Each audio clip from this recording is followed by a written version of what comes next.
नीरजा सहाय DAV public school Kanki की तरफ से वॉकेथॉन का आयोजन किया गया, जिसकी शुरुआत रांची के फिलहाल चौक से हुई। विद्यालय के प्राचार्य श्रीमती किरण यादव के मार्गदर्शन में सैनिक बाजार तक की लगभग 4 किलोमीटर की दूरी विद्यालय के छात्र छात्राओं एवं शिक्षकों ने तय की। इस दौरान सामाजिक, सांस्कृतिक एवं प्रकृति के संरक्षण के लिए जागरूकता पैदा करने वाले नारों से शहरवासियों को जगाने का एक प्रयास किया गया। वॉकेथॉन की शुरुआत एसपी ट्रैफिक हैरिस बिन जमा ने की और अपने उद्बोधन में विद्यालय के इस कदम की सराहना करते हुए कहा कि इस तरह के कार्यक्रमों से न केवल जागरूकता फैलती है, बल्कि हमारी भावी पीढ़ी भी अपने दायित्वों को भली भांति समझती है।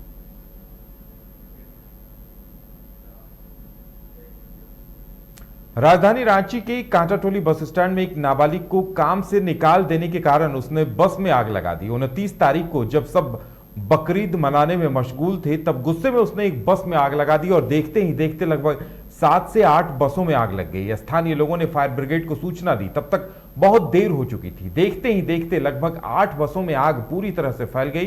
फिलहाल उस युवक को पुलिस ने हिरासत में ले लिया है। वहीं नगर निगम को कई बार लिखित आवेदन देने के बावजूद कांटाटोली बस स्टैंड में कोई सुविधा नहीं दी गई है, लेकिन इस बार हुए हादसे के बाद कांटाटोली बस स्टैंड में फिलहाल फायर ब्रिगेड की सुविधा दी गई है। सुरक्षा के लिए तो यहाँ फायर ब्रिगेड का गाड़ी था नहीं। अगर फायर ब्रिगेड का गाड़ी रहता तो जो आग तुरंत बुझ जाता, तो वो नहीं रहने के कारण पूरा आग लग गया।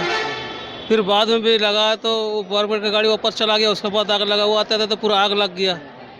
या कोई सुविधा तो नहीं है, सीसी कैमरा चाहिए, जो आग कुछ भी होगा तो पता चल जाएगा। और फायर ब्रिगेड का गाड़ी चाहिए, एम्बुलेंस चाहिए, यही सब चीज़ चाहिए। नगर निगम के उस दिन जो हालात हुआ ऐसा कि हम लोग सब घर पे थे, बकरीद का दिन, घर पे कुर्बानी चल रही थी, यहाँ पे खाली धुआं उठ रहा था। जब आ रहे तो देख रहे 2 गाड़ी जला, फिर वापस गए तो फिर देख रहे कोई जला दिया गया। लास्ट टाइम में ये पता चला कि दमकल आई है, अभी मालूम चला। मगर यहाँ पे सुविधा होना चाहिए, स्वास्थ्य के लिए एम्बुलेंस होना चाहिए, क्योंकि कभी कभी ऐसा होता है कि यहाँ पे रीज़न होता है कि कभी कभी कोई पैसेंजर आते हैं, किसी को मिर्गी का बीमारी हो जाता है तो गिरने के बाद फट जाता है। तो उस बीच में हम लोग क्या करते हैं कि सब मिल करके उसको उठा बैठा करके, अगर यहीं पे कोई अच्छा स्वास्थ्य वाला कोई एम्बुलेंस रहता तो हम लोग उसको तुरंत रिम्स में ट्रांसफ़र कर सकते थे।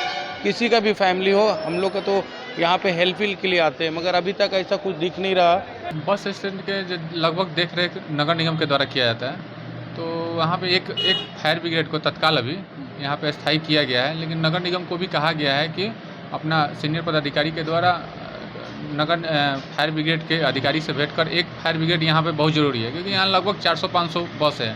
अगर कोई ऐसा दुर्घटना एक बस में भी हो तो तुरंत उस पर काबू पाया जा सके। अब बस फायर ब्रिगेड को आने में समय लगता है, जिसके कारण बस अपना विकराल रूप धारण कर लेता है। यहाँ सब बस एक दूसरे से कुछ ही दूरी में सटे रहते हैं, इसलिए फायर ब्रिगेड का भी तो तत्काल है।